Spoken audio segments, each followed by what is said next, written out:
the code of your dreams and sleep so you can sleep sound and dream deep. Now, this is take two. I'm not sure what happened with the sound at my first broadcast, but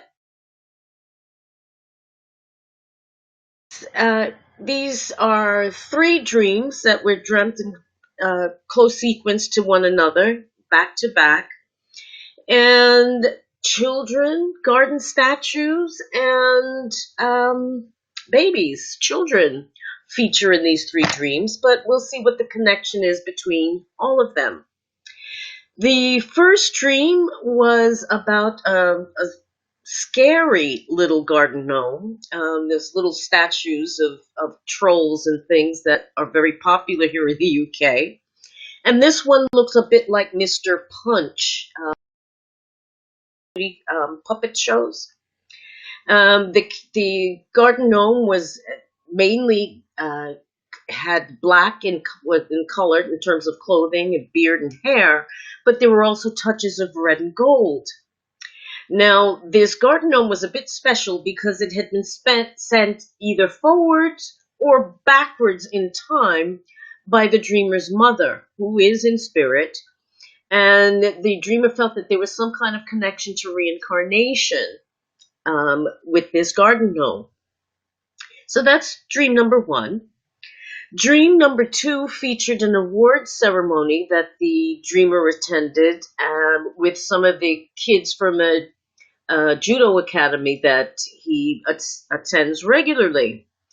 Now, the dreamer was giving a motivational speech to the kids about being involved in sport, and some of the kids were displaying their skills by doing things like sit-ups and handstands and headstands. In particular, one of the students, a young lady, was able to do headstands with no hands. So in other words, just supporting herself on her head. So that's the end of dream two.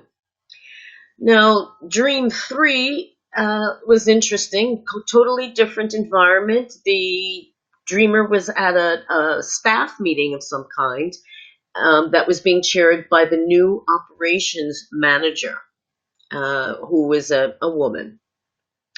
Now, one of the staff members attending the meeting was there with a newborn baby who was sleeping quite peacefully until the boss, supposedly this operations manager, began to speak, and then the child began to scream. But despite all of that, the operations manager apparently wasn't fazed and was even quite relaxed about the child being there and crying.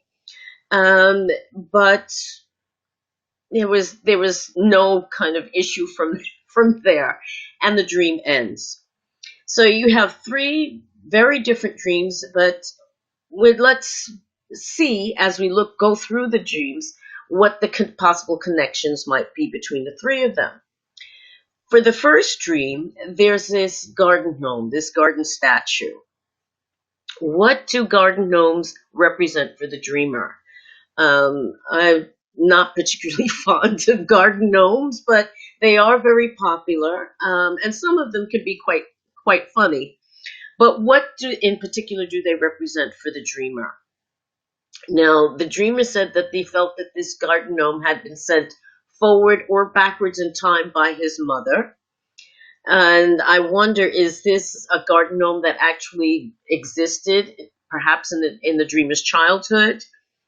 Another question that I have is, did his mother speak to him? That mothers, when they appear in our dreams, whether they're alive or in spirit, usually have pretty important information for us. I mean, they don't stop caring for us simply because they don't physically exist anymore. So was there some a feeling or any word spoken or sensation that the dreamer got upon seeing his mother in the dream? And there's also this connection with this garden gnome and reincarnation. And I just wonder if that's exactly what that means. Rebirth. I mean, rebirth in terms of his mother, rebirth in terms of something else. But there's a definite feeling, but on the dreamer's part, that this is somehow related to reincarnation. Now, the colors of this garden gnome were mainly black, but with gold touches of gold and red. What do these colors represent to the dreamer? Color, or the lack of color, can be significant in a dream. So it'd be interesting to find out what the dreamer actually thought, or what feelings are evoked by these colors. Some of the things that I came up with is that black is grounding. It represents the earth, or it could represent hidden knowledge or occult knowledge, dark art, so to speak. Gold, representing wisdom, represents the sun, so illumination of some kind. And then red, it could be passion, it could be blood, it could be other something else. But what do those colors represent to the dreamer? Now, in the second dream, there was an awards ceremony going on with children, perhaps from the dreamer's judo class in waking life. And so these judo would, because of the waking life activities, can often enter into the dream.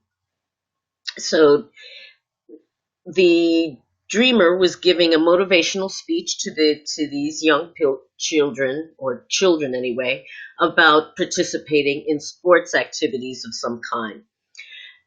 Some of the kids were showing off their skills, including doing sit-ups and headstands and handstands.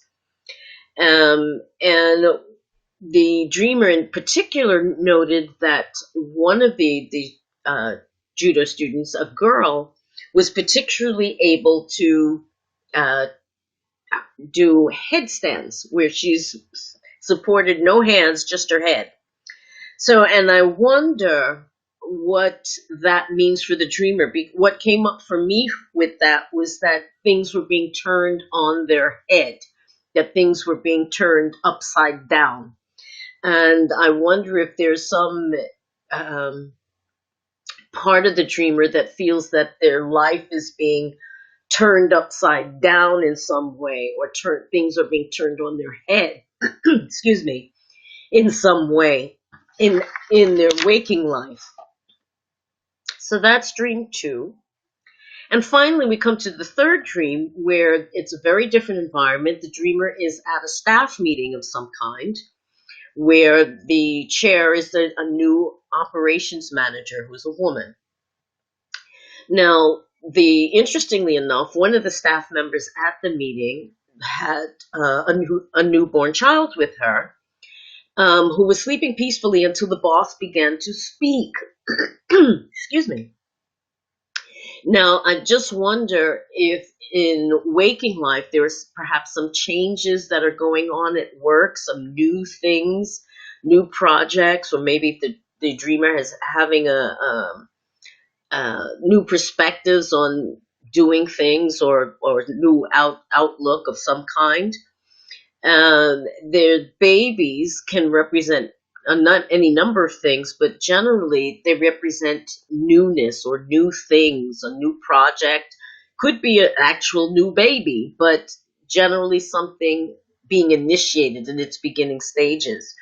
I know from when I was working on my dissertation for my master's degree, I dreamt as I was starting that I was pregnant, and I knew that wasn't the case. Thank goodness. But during that time that I was writing the dissertation, I kept dreaming about being pregnant. And to be honest, when I finished writing my dissertation, I did feel like I had a little bit of postpartum depression, because it was really something brought forth.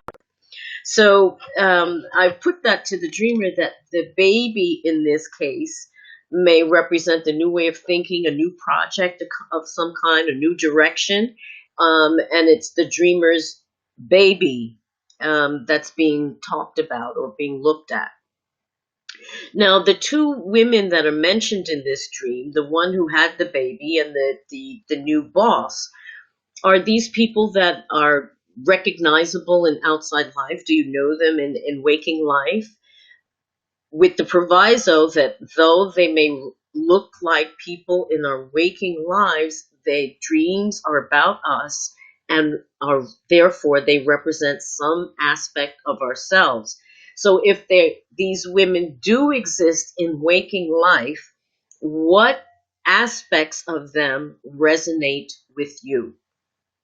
That's something for the dreamer to think about. Now, one thing that was interesting, that the baby to me was just sleeping peacefully until the boss started to speak. Now, why was that? Was the voice too loud? Was it just unpleasant? Most babies, once they're asleep and they're good in the sleep, it takes a lot to wake them up, unless there's a sudden loud noise that startles them. So I just wonder what it was about the boss baby to and start to cry. But despite all of that, the boss was not upset in the least about the crying baby and was quite relaxed about it. And it made me think of a midwife, actually. Was this boss in some strange way acting as a midwife to kind of startle this baby or give this baby the smack on the bottom, so to speak, to get it to wake up and start to live. And the fact that there's a new boss and a new baby makes me tend to think that there's something for the dreamer that is either in the process of coming into being or has come into being and needs to be nurtured. So I just wondered if there's something in the dreamer's waking life that reflects that. So, what connects these three dreams? Well, time seems to connect them in some way. Children, if this garden gnome was from the dreamer's past, his childhood, it represents the past. But if it's representing the future, it's something that can transcends time and can be passed on.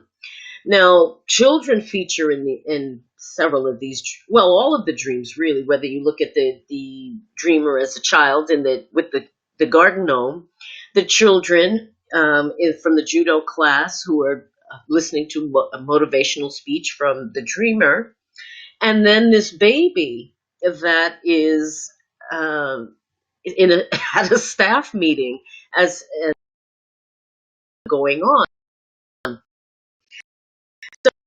So it children, I guess, maybe, or reincarnation or rebirth. There's something about perhaps reaching back into the past to go forward into the future, using, and maybe given the current situation for us all, we may have to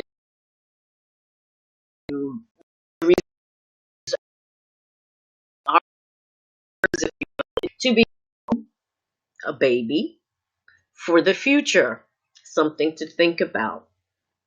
So as always, there's lots and lots and lots more that could possibly be pulled out of this dream.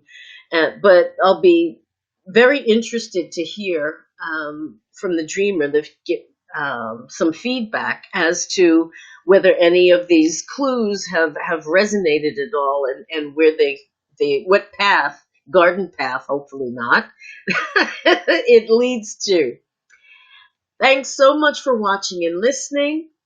Have a wonderful evening and rest of the week. And if you're not sleeping well, you can get my special Sleep Easy blend, which is a blend of flower essences, especially to help you to relax and sleep so you can wake up and think clearly.